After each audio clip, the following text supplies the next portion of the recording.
وانا في الجامعه الجيم كان كل حياتي. كان دايما يتقال لي من ناس اكبر مني انك انت لما تخلص جامعه وتبدا بقى تخش الحياه العمليه وتشتغل هتنسى الجيم ده، مش هيبقى عندك حتى وقت انك انت تتمرن ولا بقى تمشي على دايت ولا تقعد توزن اكلك بالجرامات ولا كل الكلام اللي أنا كنت بقعد اعمله ده.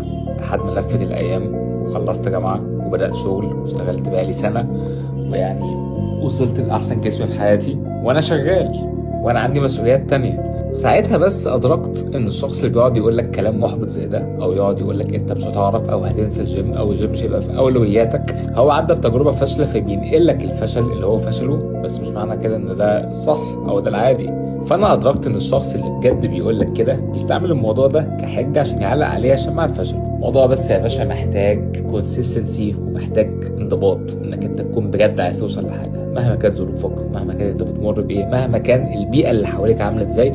اخلق انت يا باشا البيئه بتاعتك يا باشا، اقعد مع ناس فاهم بتحب الرياضه بتحب الدايت، مش ناس فاهم بتشرب سجاير، ناس تضيع وقتها، ناس مش مهتمه اصلا يكون شكلها عامل ازاي.